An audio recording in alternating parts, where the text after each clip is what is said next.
اور اس شریعت کو لے کر اترنے والے بھی کون ہیں؟ روح الامین، نزل لہو روح الامین، امانت دار، امانت کی پاسداری کرنے والے فرشتے اس کو لے کر اترے ہیں۔ اللہ تبارک و تعالیٰ نے قرآن مجید فرقان حمید میں جیسے سورہ مومنون کی 8 نمبر کی آیت ہے، اس کے اندر یہ آیت جو ہے آپ کو اکثر نظر آئے گی دوسرے مقامات پر بھی قرآن پاک میں، کہ وَالَّذِينَ هُمْ لِأَمَانَاتِهِمْ وَعَهْدِهِمْ رَاعُونَ، کیا ہے؟ وہ لوگ جو امانت کی پاسداری کرتے ہیں اور جو اپنے قول و قرار کے پابند ہیں، اپنے عہد کی پابندی کرتے ہیں، وہ کون لوگ ہیں؟ جو کامیاب ہیں۔ تو کامیابی کا انحصار ایمان والے کی اس کے اوپر ہے کہ جو امانت کی پاسداری کرے۔ دوسری جگہ سورہ معارج میں فرمایا اسی آیت کے ساتھ کہ ان کے لیے جو امانت کی پاسداری کرتے ہیں، اپنے قول و قرار، اپنے عہد کے پابند ہوتے ہیں، تو ان کے لیے جنت میں عزت کا مقام ہے۔ تو یہ دو بشارتیں ہیں ان مومنوں کے لیے جو امانتیں ادا کریں۔ پھر اگر ہم سورہ بقرہ کی طرف چلتے ہیں تو 283 نمبر کی آیت میں اللہ پاک فرما رہے ہیں فَلْيُؤَدِّ الَّذِي تُؤْمِنَ أَمَانَتَهُ، کہ جس کے جو امین بنایا گیا اس کو اس امانت کا حق ادا کرنا ہے، اور جب اپنی امانت کا حق ادا کرے اور اللہ سے ڈرے، وَلْيَتَّقِ اللَّهَ رَبَّهُ۔ تو ہم سب دراصل امین بنا کے بھیجے گئے ہیں، اس امانت کے جو پہاڑوں نے، آسمانوں زمینوں نے لینے سے انکار کیا، تو ہم اس کے امین ہیں۔ یہ اللہ تبارک و تعالیٰ نے، مالک و خالق نے جو زندگی دی ہے، ہم اس کے بھی امین ہیں۔ یہ دین متین، یہ سارا جو ہمارے سامنے ہے، ہم اس کے امین ہیں۔ تو امانت تو آپ یقین جانیں کہ آپ کی پہلی سانس سے شروع ہو کر اور وہ آخر تک جو ہے چلتی ہے، جو ابھی ہم آگے بیان بھی کریں گے۔ حضور نور علیہ السلام کی طبرانی کبیر میں اور بہقی شریف میں ایک حدیث مبارک ہے کہ آپ نے فرمایا کہ جس میں امانت نہیں ہے اس میں ایمان نہیں ہے، اور جس میں عہد کی پاسداری نہیں ہے اس میں دین نہیں ہے۔ بہت اہم بات ہے یہ بات سمجھنے کی کہ ہم جو اپنے آپ کو مومن سمجھ رہے ہیں، ایمان والا سمجھ رہے ہیں، اگر ہمارے اندر امانت داری نہیں ہے تو ایمان نہیں ہے، اور اگر ہم اپنے قول کا، اپنے عہد کا، اپنی بات کا اگر ہم پاس نہیں رکھتے، اس کی پاسبانی نہیں کرتے، تو ہمارا دین نہیں ہے۔ پھر آپ نے قسم کھائی اور آپ نے فرمایا کہ قسم اس کی جس کے قبضے قدرت میں میری جان ہے، کسی بندے کا اس وقت تک دین راست نہیں ہوتا جب تک کہ اس کی زبان درست نہیں، اور جب تک اس وقت تک بندے کی زبان درست نہیں ہو سکتی جب تک کہ اس کا دل درست نہیں۔ اب آپ سوچئے پورا ایک باب ہے اس چھوٹی سی حدیث مبارکہ میں، آپ پورا ایک باب ہے، ایمان سے اس کو تشبیہ دی گئی ہے، یعنی ایمان اگر نہیں ہے تو کچھ بھی نہیں ہے نا۔ تو ایمان وہاں پر یہ بتلایا۔ اچھا، پھر اس کے بعد اگر دل ایک مرتبہ دھوکہ دے دے، یا زبان ایک مرتبہ جھوٹ بول دے یا دھوکے کی بات کر دے، تو پھر اس کو وہ عادت ہو جاتی ہے، تو وہ پھر بار بار کر سکتی ہے۔ تو لہٰذا دل کو پہلے درست کرو۔ یہ آپ صلی اللہ علیہ وسلم کی ایک اور حدیث مبارکہ میں بھی ہے کہ اگر یہ سنور گیا تو سب کچھ سنور گیا، تو ہمارا دین بھی سنور جائے گا، تو ہمارا ایمان بھی جو ہے وہ پر نور ہو جائے گا۔ ایک اور حدیث کا مفہوم ہے کہ امانت داری، آقا علیہ السلام نے فرمایا، دل کی جڑ میں اتری ہے، جس کو شارحین نے اور مفسرین نے لکھا ہے کہ یعنی یہ فطرتاً اللہ نے ہمیں دی ہے۔ امانت داری کی کیفیت یہ ہمارے اندر موجود ہے، ہمیں فطرتاً ہمارے پاس ہے۔ تو آپ صلی اللہ تعالیٰ علیہ وآلہ وسلم نے فرمایا کہ انسان جو ہے، کیونکہ اس کی دل کی جڑ میں اتری ہوئی ہے، اب انسان جو ہے قرآن و سنت کی روشنی میں اس کو جو ہے اس کے اندر محنت کرے گا، اس میں ترقی پائے گا، اور پھر آپ صلی اللہ علیہ وسلم نے فرمایا کہ جو انسان بری صحبت میں رہتا ہے اس کی یہ فطرت دب جاتی ہے اور پھر مٹ جاتی ہے۔ بجا فرمایا آپ نے سعدیہ انصاری صاحبہ، یعنی امانت داری کا جو وصف ہے وہ پروردگار عالم نے ہماری فطرت میں از خود پیدا فرمایا ہے، اور ہمارے اندر سے اگر امانت داری نکال دی جائے، وعدوں کی پاسداری نکال دی جائے، تو ہمارا ایمان کمزور ہے۔ جہان شاہ صاحبہ، آپ سے میرا یہ سوال ہے، کچھ ارشاد فرمائیے گا، جیسا کہ شرعی حیثیت کے حوالے سے بھی گفتگو ہوئی، میں چاہوں گی کہ آپ مجھے تفصیلاً بتائیے گا کہ امانت کی حقیقت کیا ہے اور اس کی شرعی حیثیت فرمائیے گا۔ أعوذ بالله من الشيطان الرجيم بسم الله الرحمن الرحيم الحمد لله الذي لا إله إلا هو وحده لا شريك له صدق وعده ونصر عبده وهزم الأحزاب وحده وأشهد أن سيدنا محمد عبد الله ورسوله عليه أفضل الصلاة وأتم التسليم أما بعد پوری امت الاسلام کو السلام علیکم ورحمۃ اللہ وبرکاتہ۔ الامانہ کہتے ہیں عربی میں، اور وہ ماخوذ ہے الامن سے، یعنی کہ حفاظت کرنا کسی بھی چیز کی۔ اب اصطلاحاً اس کا مطلب آتا ہے وہ ہر حق جو آپ کو ادا کرنا واجب ہو، پھر چاہے وہ اللہ کی طرف ہو یا بندوں کی طرف ہو، جس کی تفصیلات آگے بھی آئیں گی۔ تو یہ اس کے صحیح معانی ہوگا کہ یہ حفاظت سے ماخوذ ہے، امن سے ماخوذ ہے۔ جیسے کہ آپا نے بھی پہلے کہا کہ ایمان، امن، ایمان، تو دونوں چیزیں اس سے جو ہے وہ منسوب ہیں اور اس سے منسلک ہیں، تو یہ اس کا مطلب ہو گیا اس میں۔ اب رسول اللہ صلی اللہ علیہ وسلم فرما رہے ہیں کہ اگر چار چیزیں کسی بندے میں موجود ہیں تو پھر وہ دنیا سے بے فکر ہو جائے، کہ مطلب پھر وہ انسان مکمل ہے، اس کا ایمان مکمل ہے۔ وہ کیا چیزیں ہیں؟ صدق حدیث، کہ جو سچ بولتا ہو، حفظ امانت، کہ جو امانت کی حفاظت کرتا ہو، وحسن الخلق، جس کا اخلاق اچھا ہو، وعفت فی مطعم، کہ جس کے جو حق حلال کی روزی کماتا ہو۔ اب یہ اخلاق حمیدہ ہیں جو امانت سے ہی ساری کی ساری منسلک ہیں، اور یہ ساری ایک دوسرے کے ساتھ منسلک ہیں، کہ اگر آپ سچ بولتے ہیں تو آپ آٹومیٹکلی آپ ایماندار بھی ہوں گے، آٹومیٹکلی آپ کا اخلاق بھی اچھا اور مکمل ہو گیا، اور آپ حق حلال کی روزی بھی کمائیں گے، کیونکہ آپ کے اندر یہ ساری کی ساری چیزیں آ گئی، اور یہ ساری کی ساری چیزیں بہت باریکی کے ساتھ ایک دوسرے کے ساتھ منسلک ہیں۔ تو اللہ تعالیٰ نے ان سب کو ایک ساتھ کر دیا کہ جس انسان کے اندر یہ چاروں صفات موجود ہیں تو پھر اس انسان کا ایمان جو ہے وہ مکمل ہو گیا۔ اور یہ ساری کی ساری چیزوں میں سے مزید چیزیں، عدل، انصاف، اخلاص، یہ ساری کی ساری چیزیں بھی اسی کے ساتھ ہی منسلک ہیں، کہ جس انسان میں یہ سب چیزیں ہیں تو یہ سب چیزیں بھی اس انسان کے اندر آ جائیں گی۔ پھر آیت میں آ رہا ہے ان اللہ یأمرکم ان تؤدوا الامانات الی اہلها واذا حکمتم بین الناس ان تحکموا بالعدل۔ یہ سورۃ النساء کی آیت ہے، جس کا کہ ترجمہ آپ نے اپنے مقدمہ میں بھی بتایا تھا، تو میں اس کا قصہ بیان کرنا چاہوں گی کہ یہ فتح مکہ کے ٹائم پر یہ آیت نازل ہوئی تھی۔ تو رسول اللہ صلی اللہ علیہ وسلم جب مکہ میں داخل ہوئے تو انہوں نے جو ہے وہ سارے اصنام جتنے بھی بت تھے ان کو توڑا تھا، طواف کیا تھا، اور اس کے بعد پھر انہوں نے بولا این عثمان بن طلحہ، عثمان بن طلحہ کہاں ہیں؟ ان کو بلایا گیا اور ان سے کعبۃ المشرفہ کی چابیاں لے لی انہوں نے، رسول اللہ صلی اللہ علیہ وسلم نے۔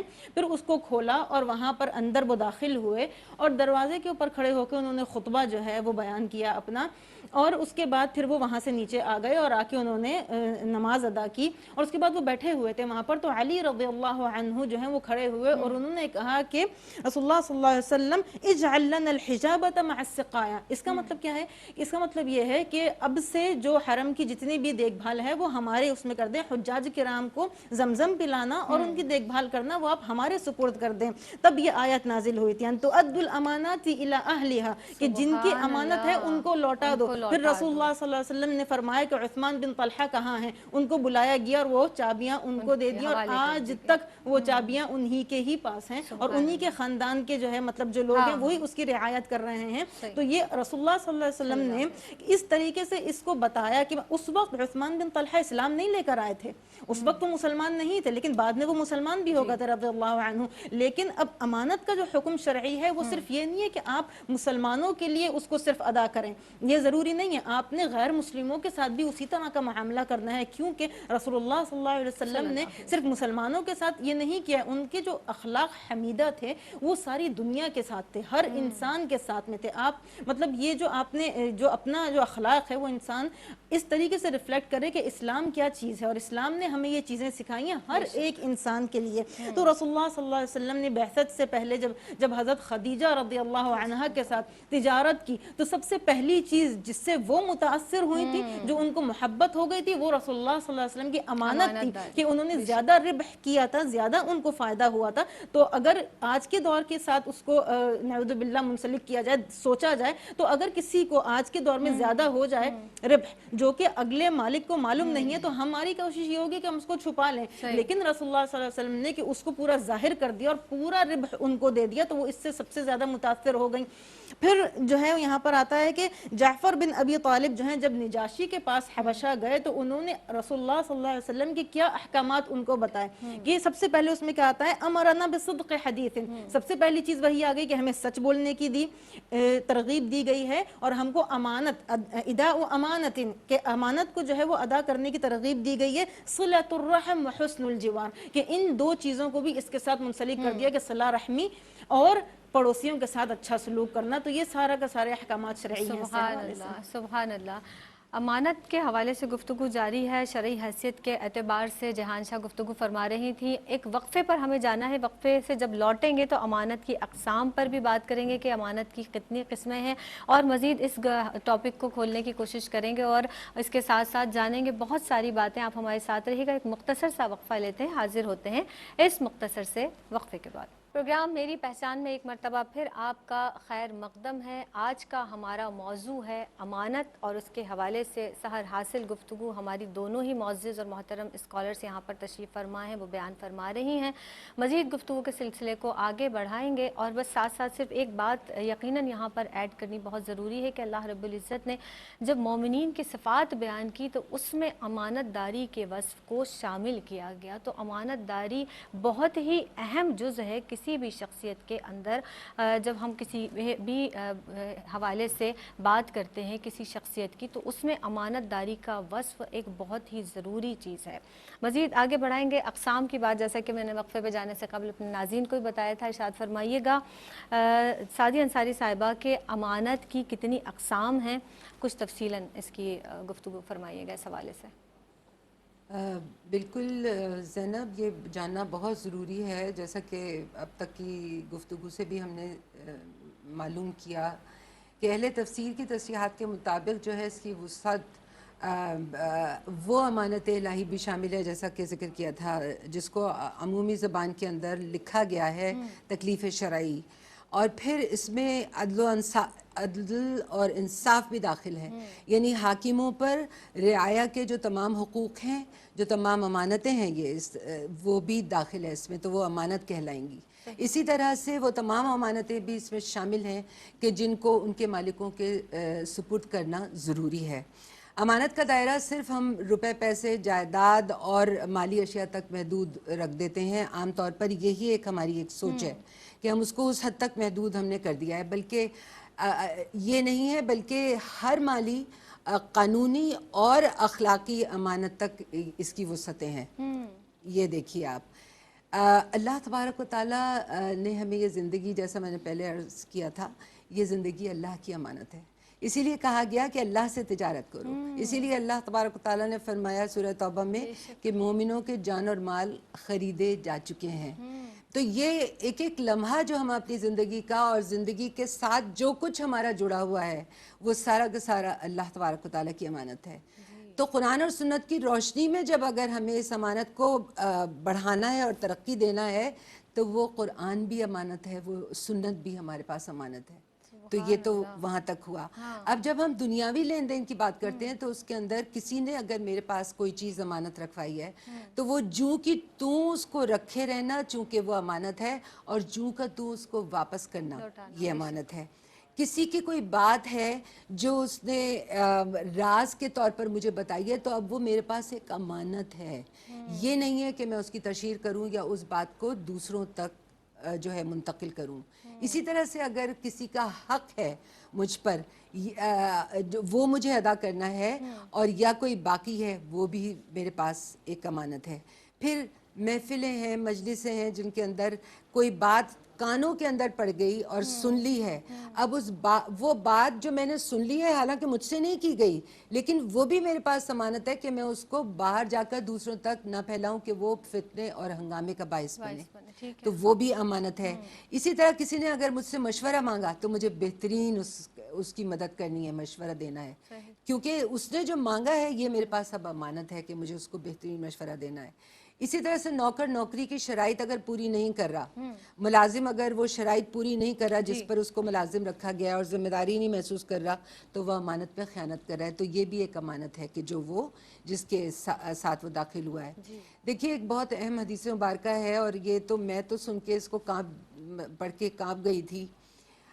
حضرت ابن مسعود رضی اللہ تعالیٰ عنہ روایت کرتے ہیں ہمارے آقا مولا صلی اللہ علیہ وسلم نے فرمایا دیکھیے شہید کا کیا درجہ ہے جو قرآن میں بیان ہوا ہے، لیکن ایک شہید اللہ کی راہ میں شہادت جس نے حاصل کر لی ہے قیامت کے روز جی وہ سامنے آئے گا، ٹھیک ہے، اس سے پوچھا جائے گا کہ تم امانت لاؤ اور ادا کرو۔ وہ شہید جو اللہ کی راہ میں شہید ہوا ہے اس سے پوچھا جائے گا، تو وہ شہید کہے گا کہ یا رب دنیا تو ختم ہو چکی، میں کہاں سے لاؤں امانت؟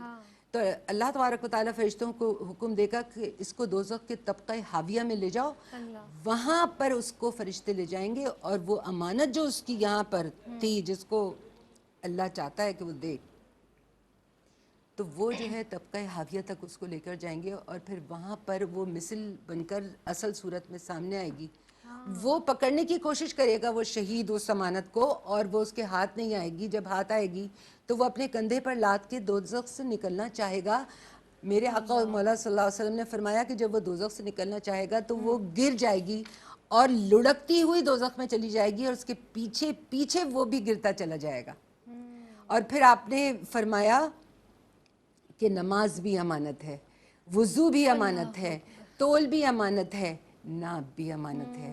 یہ نماز امانت ہے۔ جب ہی مولا علی المرتضیٰ رضی اللہ تعالیٰ عنہ جب نماز کے لیے کھڑا ہوا کرتے تھے تو آپ کے لکھ دیا تاریخ نے سنہری حروف سے کہ آپ کا یہ حالت ہوتی تھی کہ آپ فرمایا کرتے تھے کہ جب پوچھا جاتا کہ آپ اس قدر عجیب و غریب حالت میں آ جاتے ہیں جب نماز ادا کرنے کا وقت آتا ہے، تو آپ فرماتے تھے کہ امانت کو لوٹانے کا وقت ہے، یہ اللہ کی امانت ہے، یہ وضو بھی امانت ہے۔ تو آپ سوچئے کہ کیا کچھ امانتوں میں شامل نہیں ہے، اور وہ شہید کا مقام بھی آپ سوچئے کہ جو اللہ کی راہ میں مارا گیا، اگر اس سے یہ سوال ہو سکتا ہے تو ایک عام آدمی سے جو عام موت مرا ہے اس سے کتنے سوال ہوں گے؟ بے شک بے شک، یعنی یہ ایک سعدیہ انصاری صاحبہ اتنا نازک مرحلہ بہت ہے زیادہ، اور ایک اتنا نازک معاملہ ہے کہ جس پر ہمیں ہر وقت اپنا خود احتساب کرنا ہے، اور اپنا احتساب ہم اس طرح سے بھی کر سکتے ہیں کہ اگر اللہ نے آپ کو کوئی منصب دیا ہے، کوئی اختیار دیا ہے، کسی عہدے پر آپ فائز ہیں، کسی ایسے منصب پر فائز ہیں، اس کے حوالے سے بھی آپ کے لیے سوال کیا جائے گا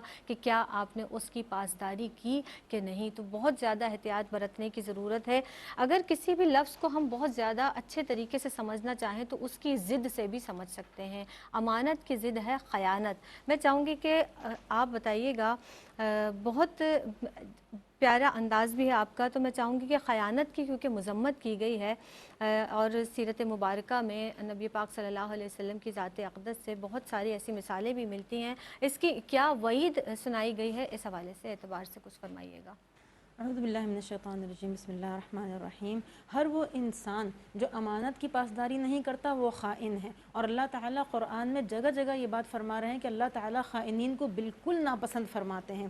تو اللہ تعالیٰ قرآن حکیم میں فرما رہے ہیں یا ایھا الذین آمنوا لا تخونوا اللہ والرسول وتخونوا اماناتکم وانتم تعلمون۔ جیسا کہ آپ نے اس بات کا تذکرہ کیا کہ ایمانداری جو ہے وہ جو ادا کرنی ہے اللہ کی طرف جو ادا کرنی ہے اور جو بندوں کی طرف ادا کرنی ہے، دونوں کا تذکرہ اس میں ہے کہ اللہ اور ان کے رسول کی جو ہے وہ امانت میں خیانت مت کرو، کہ جو احکامات ان کی طرف سے آئے ہیں۔ وَتَخُونُوا أَمَانَاتِكُمْ، یہ حقوق العباد کی بات آ گئی، وَأَنْتُمْ تَعْلَمُونَ، جبکہ تم لوگ جانتے ہو اس بات کو۔ إِنَّ اللَّهَ لَا يُحِبُّ مَنْ كَانَ خَوَّانًا أَثِيمًا، یعنی کہ اللہ تعالیٰ اس کو ناپسند فرماتے ہیں جو خائن ہے، گناہگار ہے۔ تو گناہ کو جو ہے وہ اس چیز کے ساتھ وہ کیا ہے کہ یہ سراسر حرام ایک عمل ہے۔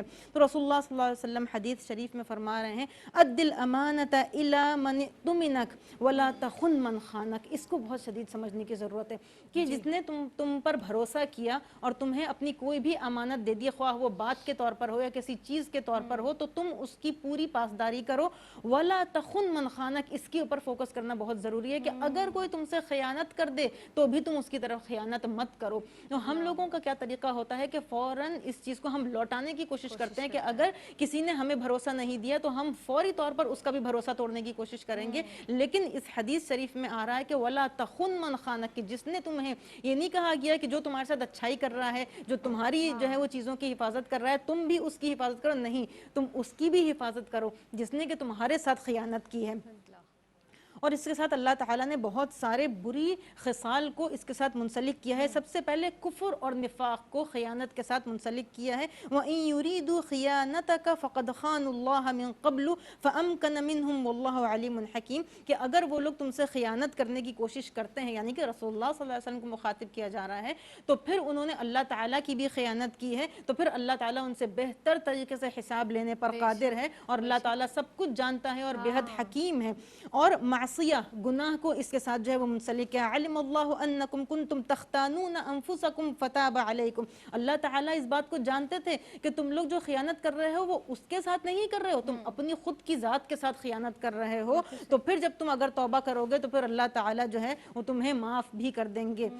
یعلم خائنۃ الاعین وما تخفی الصدور کہ اللہ تعالیٰ جو ہے وہ آنکھ کے اندر بھی اگر ذرا سی خیانت ہے اس کو بھی جانتے ہیں, اور جو دل کی گہرائیوں میں چھپی ہوئی ہے اس کو بھی جانتے ہیں. یعنی کہ اگر ہم نے کسی کے لیے صرف خیانت کرنے کی نیت تک کی ہے تو اللہ تعالیٰ نے اس تک کو حرام قرار دیا ہے, اور اس پر یہ آیت نازل ہوئی ہے. نقض العہد کہ جو لوگ اپنی وعدہ خلافی کرتے ہیں, سورۃ المائدہ کی 13ویں آیت میں اور سورۃ الانفال کی 58 آیت میں اس چیز کا تذکرہ ہے. اور زنا کو بھی اس کے ساتھ منسلک کیا ہے, جو جیسے کہ سورہ یوسف میں آ رہا ہے ذَلِكَ لِيَعْلَمَ أَنِّي لَمْ أَخُنْهُ بِالْغَيْبِ وَأَنَّ اللَّهَ لَا يَهْدِي كَيْدَ الْخَائِنِينَ کہ تاکہ وہ اس چیز کو جان لیں کہ میں نے ان کے حق میں خیانت نہیں کی, جو کہ پورا تذکرہ ہے امرأۃ العزیز کا کہ میں نے ان کے حق میں خیانت نہیں کی, اور اللہ تعالیٰ خائنین کی جو قید ہے, جو ان کی سوچ ہے, اس پر ان کو کبھی بھی ہدایت نصیب نہیں کرتے.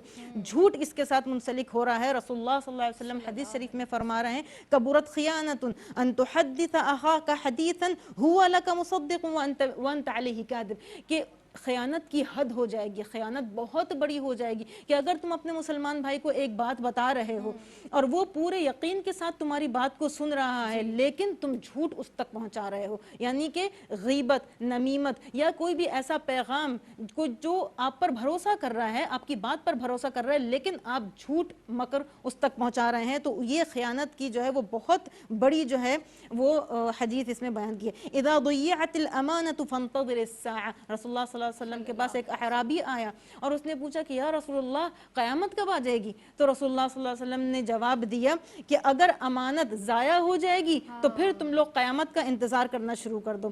کہ جب امانت جو ہے وہ سب سے پہلی چیز ہے, حدیث میں آ رہا ہے کہ جو دنیا سے ختم ہوگی, اور سب سے آخری چیز جو ہے وہ نماز ہوگی. اور آج کے دور میں ہم یہ چیز دیکھتے ہیں کہ دونوں ہی چیزیں ہم سے کس قدر دور ہو گئی ہیں. ترک النصح فی الاستشارہ, اگر آپ سے کوئی مشورہ لیتا ہے, جیسے آپا نے بولا, اس کی بھی حدیث ہے کہ اگر تم سے کوئی مسلمان بھائی تمہارے پاس آ کے تم سے استشارہ کرتا ہے, تم سے مشورہ لیتا ہے, اور تم اس کو پوری سچائی کے ساتھ مشورہ نہیں دے رہے ہو, تو یہ بھی بہت بڑی خیانت ہے. اب اس کی عقاب کیا ہے؟ اب اس کا جو گناہ ہے یا اس کی جو مذمت جو اللہ تعالیٰ جو قیامت کے دن جو اس خائن کو دیں گے وہ کیا کیا چیزیں ہیں؟ تسلیط الاعداء علیہم وفشل القتل. سب سے پہلی چیز تو یہ خائن کو دنیا میں ہی اس کے کیے کی سزا ملنا شروع ہو جاتی ہے. ما نقض قوم العہد الا سلط علیہم عدوہم, اگر کوئی قوم امانت کی خیانت کرتی ہے, عہد کی وفا نہیں کرتی, یعنی کہ اپنے وعدے کی پاسداری نہیں کر رہی ہے, تو اللہ تعالیٰ ان پر ان کے دشمنوں کو مسلط کر دیں گے. یہ حدیث شریف میں آ رہا ہے. دوسری حدیث شریف میں آ رہا ہے عن بریدہ رضی اللہ عنہ عن النبی ما نقض قوم العہد قط الا كان القتل بینہم, کہ اگر کوئی قوم خیانت کرتی ہے اور وعدے کی پاسداری نہیں کرتی تو آپس میں ان کے بیچ میں قتل و غارت شروع ہو جائے گی, اور باہر سے بھی لوگ آ کے ان کو قتل کرنا شروع کریں گے, اور اجتماعی اموات جو ہیں وہ وہاں پر شروع ہو جائیں گی. اب قیامت کے دن کس طریقے سے ہوگا؟ استفاء المخون حقہ من الخائن یوم القیامہ, کہ قیامت کے دن سارے کے سارے لوگوں کو جیسے کھڑا کیا جائے گا, تو پھر جو خائنین ہوں گے ان کو الگ کیا جائے گا, اور فرشتے آ کے ان سے یہ کہیں گے کہ اب تم ان کی جو تم نے خیانت کی تھی نا اس حق کو واپس کرو. کیسے واپس کریں گے؟ تو ان کے پاس کوئی چیز نہیں ہوگی سوائے اپنی نیک اعمال کے, تو پھر اللہ تعالیٰ ان کے نیک اعمال میں سے ان کو دیتے چلے جائیں گے جن کا حق انہوں نے کھایا ہے, جب تک کہ وہ خود بندہ راضی نہ ہو جائے. تو آپ اس وقت سوچیں کہ اس وقت ہر انسان کتنا زیادہ اس چیز میں ہوگا کہ زیادہ سے زیادہ نیکیاں اس کو ملیں, تو کتنا زیادہ بڑھا کے اس کی جو نیکیاں اس نے کی ہوئی ہوں گی وہ اگلے انسان کو دے دی جائیں گی. اور ایک حدیث شریف میں آ رہا ہے, یہ بہت سخت, اس چیز سے بہت رونگٹے کھڑے ہو جاتے ہیں, لِكُلِّ خَائِنٍ لِوَا يُعْرَفْ بِهِ يَوْمَ الْقِيَامَةِ, کہ کیا اس وقت عالم ہوگا کہ خائنین کو اللہ تعالیٰ ایک لواء دے دیں گے, یعنی کہ جھنڈا